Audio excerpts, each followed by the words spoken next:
judges' political views, but whether they can set aside those views to do what the law and the Constitution require. I am pleased to say that I have found, without doubt, such a person. Tonight, it is my honor and privilege to announce that I will nominate Judge Brett Kavanaugh to the United States Supreme Court. Brett Kavanaugh being the next nomination to replace Justice Kennedy to the United States Supreme Court.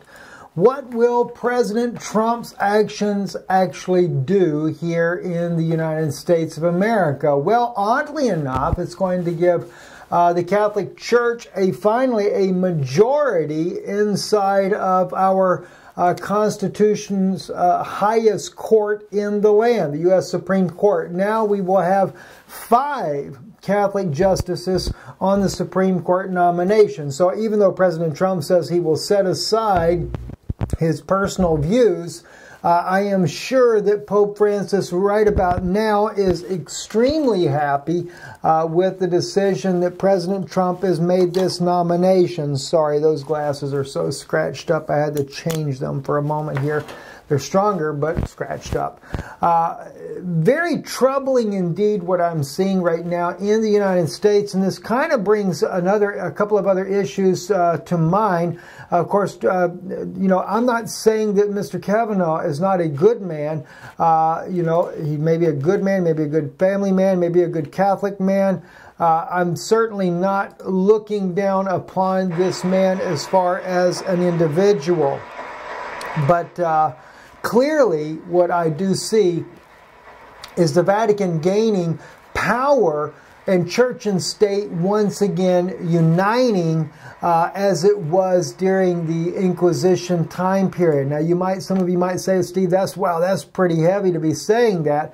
But let's back up just a little bit and look at what President Donald Trump said when he was on the campaign trail. Donald Trump vowed to close the gap between church and state.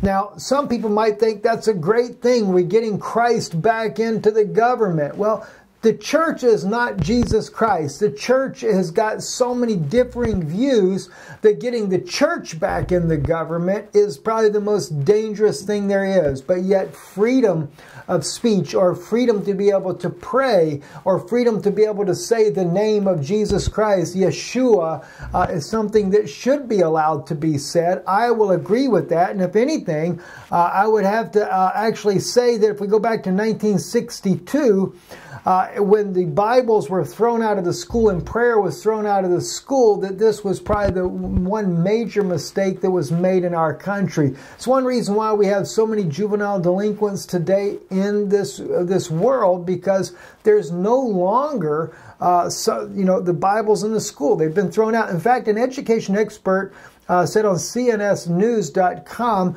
removing Bible and prayer from public schools has caused a decline. This was actually from the California State College in Long Beach, a senior fellow of the Witherspoon Institute in Princeton, New Jersey, spoke at a Heritage Foundation in Washington, D.C. on August 13, 2014, before Trump came into office, about putting the Bible and prayer back into U.S. public schools. Now, that's not trying to force Bibles or prayers on students, but rather allowing this so those students that do hold their faith dear to their heart are not muzzled like an ox treading out the cornmeal.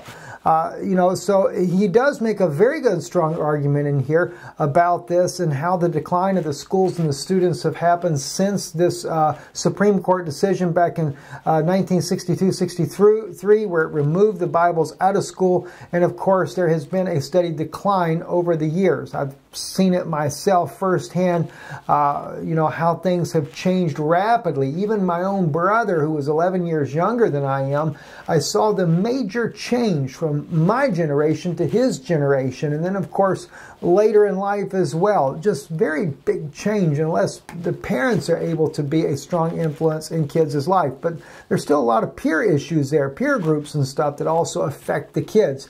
So this is one of the big issues that I'm concerned about. And not only that, when you have church and state uniting, it's kind of like when Avi Lipkin is a great friend of ours. We love Avi.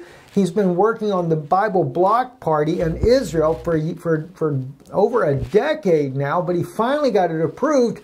And it makes me wonder if it's not a New World Order agenda. Now, I don't think that Avi was looking at this to be a part of a New World agenda himself personally, but obviously it will allow Christians to run in the Knesset in Israel. That's going to open the door to Catholic members. And again, not to bash on the Catholic people, but if you get a Catholic in there that is very loyal to a New World Order, believe me, it's going to help sway the government to go in the direction they so desire to do. Same thing I'm seeing in the United States now with the Supreme Court. That will help close that gap, bringing back church and state as one, as it was in the Inquisition times. The next thing you know, yeah, not only Bibles will be allowed in the school, but the catechism will become a mandatory read, no doubt, in the near future. Seen so many evangelicals go down the wrong path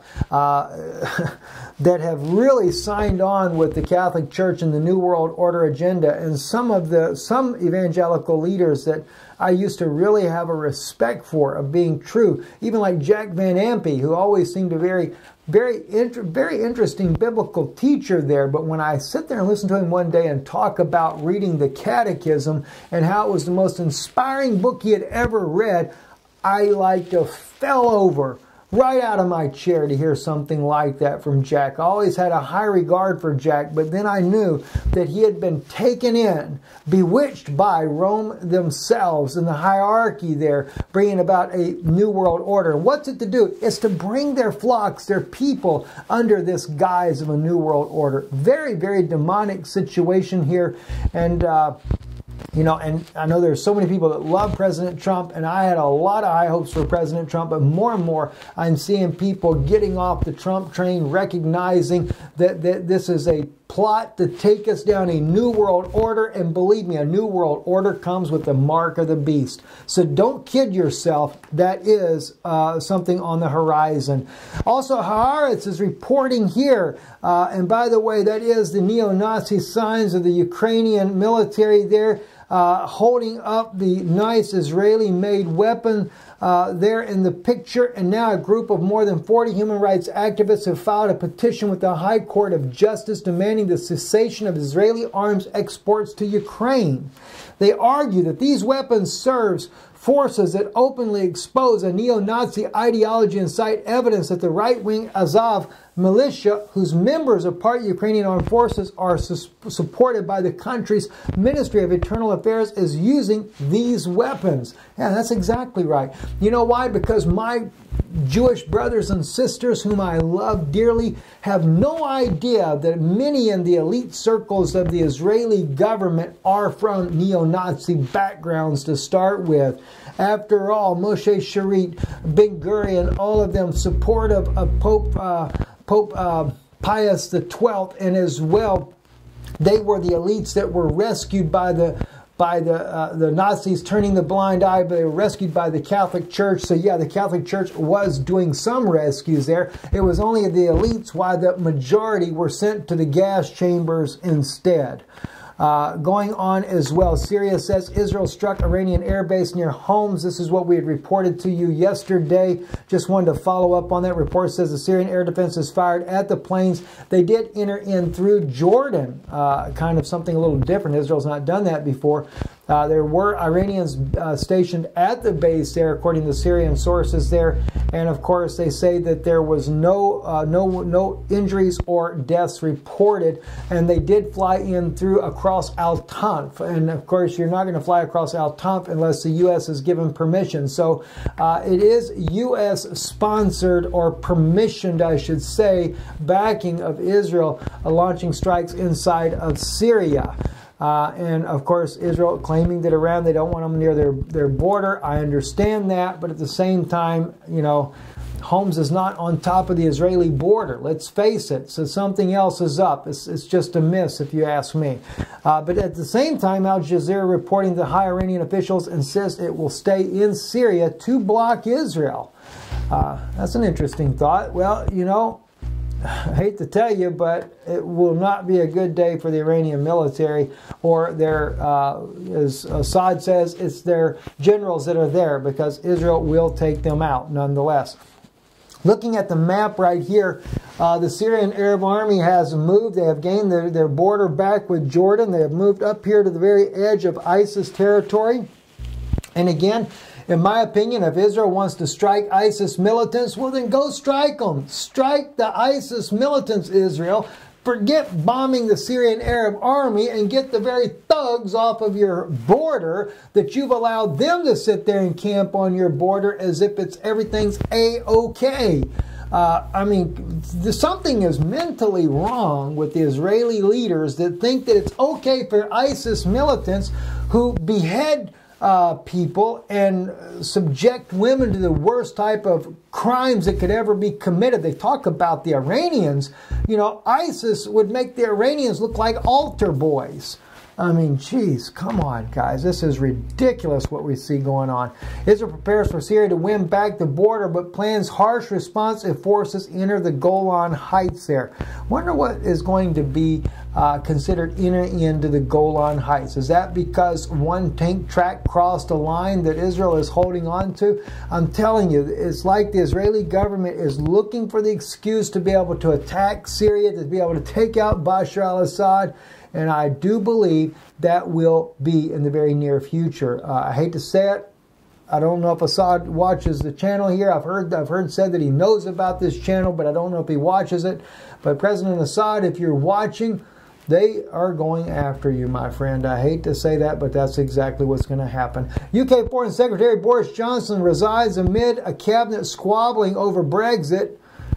Well, I guess he's whining right out of the the British Parliament there. Not very happy about what's going on there. Well, Boris is just a little bit of an odd cat, if you ask me.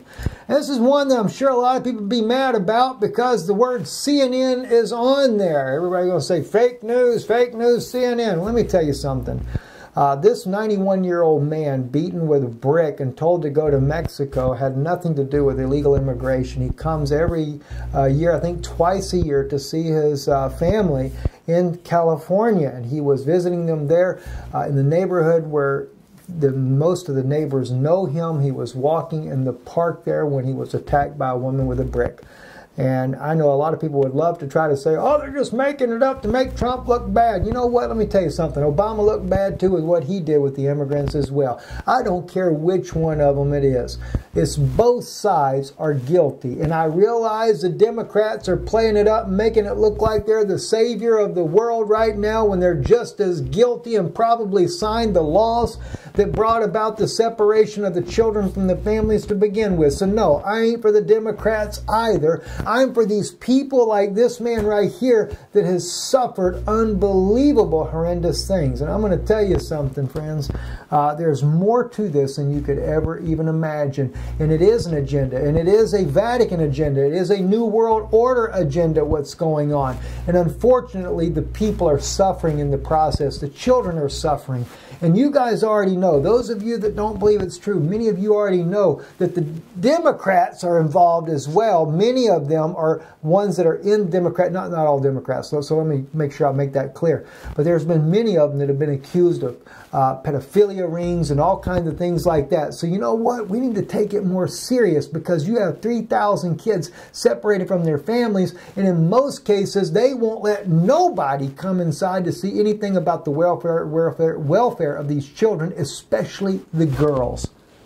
Think about that just for a minute. You know what? Take the time, friends. Look up Kathy, Kathy O'Brien, I believe it is.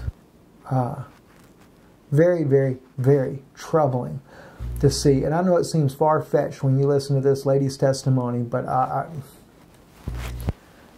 there's a lot of things that I can attest to that I know. Anyway, we did release a broadcast on Patreon. I go quite a bit deeper into the things I shared with you the other day privately. I have spoken with an attorney friend of mine as well about the situation. And but anyway, I have begun to speak some of these things here.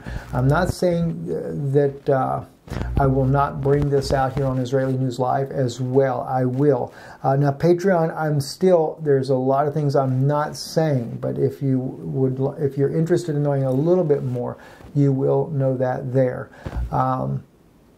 When it is appropriate, I will share things here with you guys as well. So it's not like you have to go sign up on Patreon or anything. I will. But I feel that the smartest thing for me to do at this point, when I begin to disclose things publicly, it will be before groups of people as we make our tour across the United States. Many of you are asking me, when is it going to be? When are you coming here? When are you coming there? Friends, we are trying to get a calendar up on our website. I have to get back with my web guy that designs these things for me. He said he was putting it together. I just have not had the chance to get back with him. I will do that as soon as I possibly can.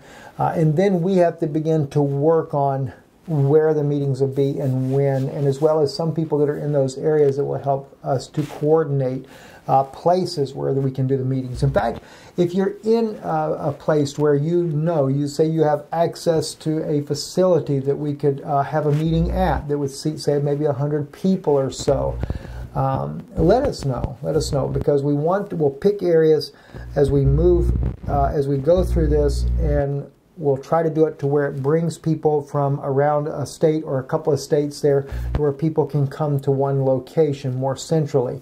Orlando is going to be the first location. We will try to get this set up for the first week of August. So if you're wanting to come to Orlando, that's going to be where we hold the first meeting, is here in Orlando, either the first or right towards the mid of August. Then we will be going to North Carolina. I do not know where as of yet in North Carolina.